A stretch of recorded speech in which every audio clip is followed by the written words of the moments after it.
Salam, coucou, bonjour à toutes. Aujourd'hui on se retrouve dans ma cuisine et c'est une vidéo spéciale recette au Thermomix avec moi. Donc aujourd'hui je vais vous faire une recette marocaine spécialement à faire de A à Z au Thermomix. Vous allez voir, elle est très simple à réaliser et très délicieuse.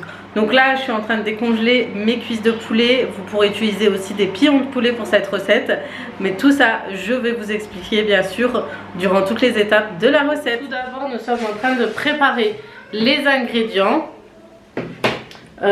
Donc là il faut que je prépare des pommes de terre parce que ça va être du poulet aux olives et aux pommes de terre. C'est un genre de tagine, vous allez voir, qui est juste trop bon, qui rappelle beaucoup de souvenirs d'enfance pour celles qui ont été au Maroc. C'est vraiment le type de recette que nos tantes, grand-mères faisaient au Maroc, ainsi que nos mères. Mais c'est vrai que les odeurs des légumes du Maroc, tout ça, c'était vraiment voilà quoi. C'est des épices surtout, c'est quelque chose qu'on garde en souvenir. Et voilà, j'ai hâte de retrouver cette période où on sent les épices du Maroc, tout ça. Enfin bref, c'est un petit détail en ces premiers jours de confinement. Voilà. Donc moi je vais couper mes pommes de terre en 4. J'ai coupé déjà mes oignons. Je vais aller chercher mes olives. Alors avec ce tagine, la base c'est vraiment les olives qui vont faire tout le goût de ce tagine. Et bien sûr les épices. Je vais aller préparer mon poulet et ensuite on se retrouve. Donc dans le bas romane nous allons mettre les pommes de terre tout à l'heure. J'ai allumé mon Thermomix. Maintenant ce que je vais faire, je vais mettre les oignons avec l'ail dans le bol et je vais mixer le tout tout de suite. D'habitude si j'ai de l'herbe, de la coriandre qui est fraîche, que j'ai encore en branche, etc., je les mets aussi à l'intérieur avec les oignons et l'ail. Et là je vais tout simplement hacher le tout pour les mettre pour qu'ils soient bien hachés. Donc je vais mettre 5 secondes vitesse normale, vitesse 7.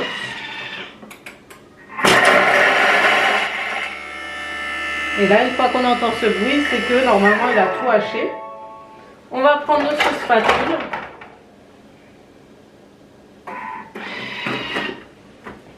On va tout racler.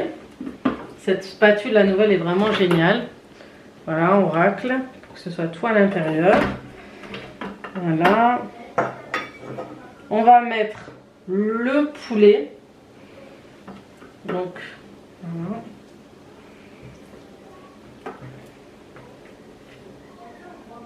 Donc on va faire en fait, faut toujours faire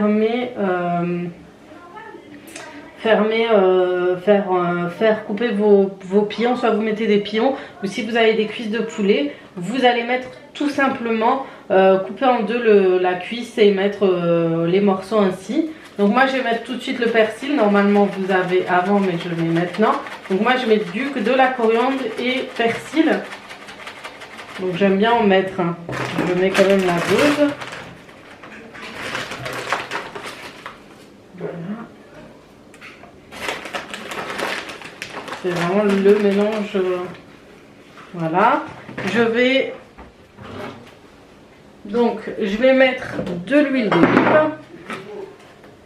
Environ 20 grammes.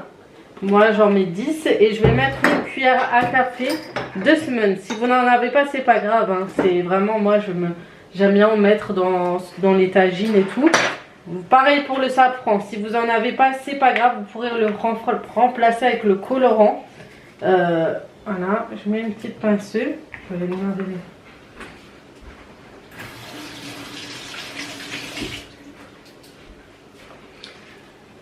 Ensuite, je vais commencer à épicer. Donc, je vais mettre du sel, du poivre, du curcuma, du gingembre et un petit bouillon de poulet. Il n'y a pas besoin de grand chose.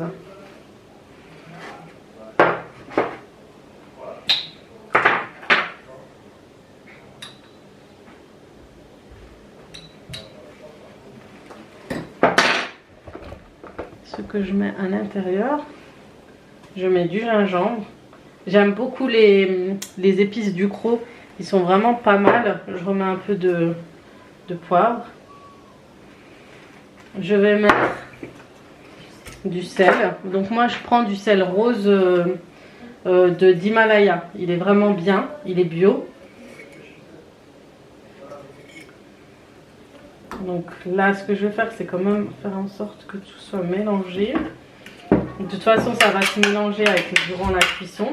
Alors, je vais verser un verre d'eau. Un petit gobelet d'eau pour bien cuire. Les olives je les mettrai tout à l'heure. Je vais aussi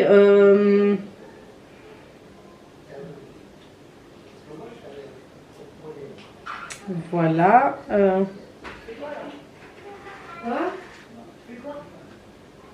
Je vais rajouter un verre d'eau, du coup, un grand verre d'eau.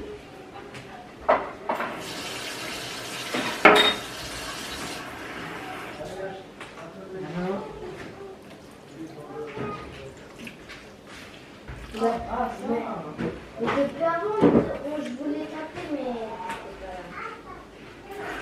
Oh, cette chaîne. Enfin, ça fait 3 ans. Je me demandais, hein. Je voulais te demander. Donc maintenant, ce que je vais faire, je vais poser, je vais le fermer en fait. Je vais mettre le couvercle si je le trouve, qui est là. Je vais enlever le gobelet doseur. Je vais mettre le varon en place. Je vais mettre mes pommes de terre.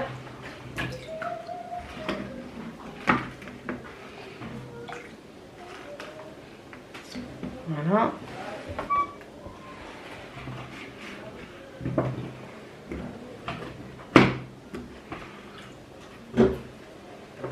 Je ferme le couvercle.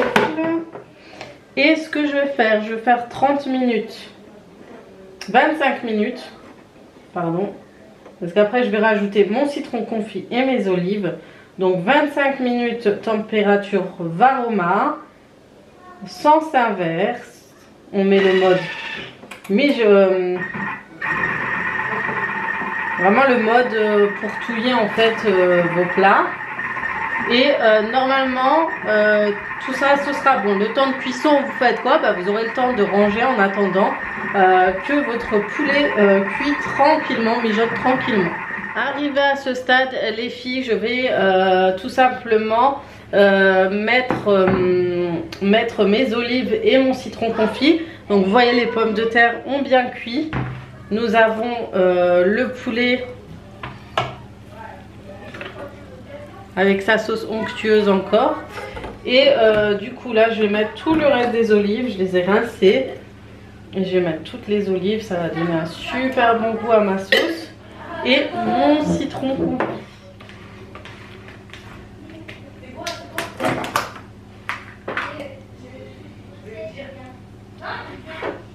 Alors le citron confit va donner une légère acidité à votre plat. Mais surtout une très bonne saveur. Je trouve le combo vraiment parfait du poulet et des olives. Voilà, donc on a mis le tout, vous voyez. J'aurais bien mis un peu plus d'olives. Je vais aller voir si j'en ai encore. Donc c'est pas grave, on n'a plus d'olives. Donc je vais encore remettre 5 minutes de cuisson. Donc je vais rajouter 6 minutes parce que là j'ai arrêté à 24 pour tout ça. Donc on remet les pommes de terre parce qu'elles sont pas totalement cuites. Et c'est parti.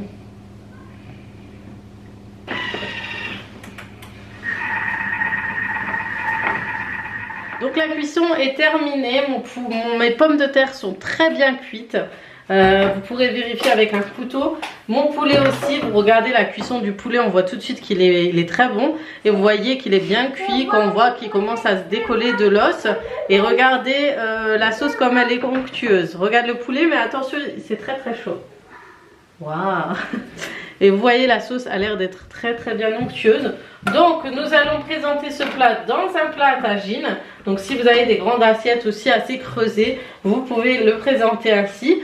Donc moi j'ai ce tagine-ci que j'avais acheté chez Cadizi de la marque Tefo. Ils ont de toutes les tailles. Vous pouvez le commander sur leur site. Je vous mets le nom Cadizi. Ensuite, ce que je vais faire, je vais prendre le poulet. Donc si vous avez des pinces, c'est beaucoup plus pratique pour prendre le poulet. Moi j'essaie avec cette cuillère je l'ai depuis des années. Et je vais disposer en premier mon poulet sur mon plat. Donc oh, lui il était pressé. Mon mari aussi utilise beaucoup cette fonction là pour cuire son poulet. Après si vous voyez que la cuisson est beaucoup voilà, lui il s'est coincé. Je vous ai dit il faut le passer. Voilà, donc si vous voyez que la cuisson est déjà bonne pour la sauce, vous pouvez très bien enlever tout de suite le poulet. Moi j'en ai un qui s'est coincé, je sais pas comment il a fait. Voilà. Ah bah c'est normal, il s'est coincé, du coup il est complètement le pauvre, il est complètement déchiqueté.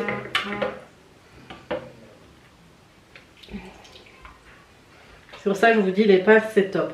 Ensuite vous allez disposer les pommes de terre par dessus. Je vais essayer de poser pour que tout le monde puisse en avoir.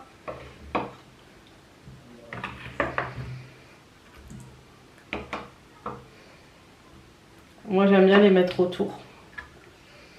Je trouve que c'est mieux.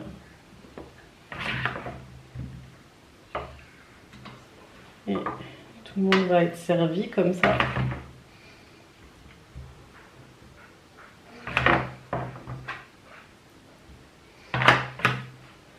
Voilà. Ensuite, vous allez, pour que les pommes de terre s'imprègnent des saveurs de la sauce, vous allez mettre la sauce par-dessus les pommes de terre. Comme ça, elles vont bien s'imprégner. Et ensuite, vous mettez au milieu pour mettre bien en tout les olives et le citron. Voilà. Normalement, votre tagine est prêt et vous pourrez même laisser légèrement mijoter vers la fin votre tagine sur le feu si vous l'avez fait en avance. Donc voilà. Et ça, c'est un vrai tagine à l'ancienne du Maroc, comme on les aime, pleine de saveurs, d'odeurs. J'aime beaucoup, beaucoup. Ce sont vraiment mes tagines favoris. J'aime trop, trop, trop. Voilà pour la recette. En tout cas, je suis trop contente du résultat. Ça a été simple et rapide à réaliser. Et franchement, autant les mêmes odeurs et saveurs qu'au Maroc. Voilà. Et voilà, j'espère que cette recette vous aura plu. J'espère que vous avez beaucoup aimé cuisiner avec moi. Donc pour celles qui ont le Thermomix, vous pouvez réaliser cette recette très rapidement comme ceci. Quand on fait dans un plat, c'est beaucoup plus compliqué. Il faudra d'abord mijoter vos oignons avec le reste, etc. Mais là, il a vraiment tout fait et vous avez tout mis. Vous avez vu, j'ai tout mis à l'intérieur sans pour autant mijoter les oignons, etc. Mais je peux le faire aussi très bien au Thermomix, hein. Mais je voulais essayer de faire ainsi tout simplement pour voir ce que ça donne et pour que ce soit plus simple pour vous. J'espère en tout cas que cette recette vous aura plu, que vous avez beaucoup aimé et être avec moi dans cette vidéo. On va dire ça comme ça. Je vais vous laisser, je vais vous souhaiter une bonne journée et je vais vous dire à très très vite pour d'autres vidéos. Ciao ciao.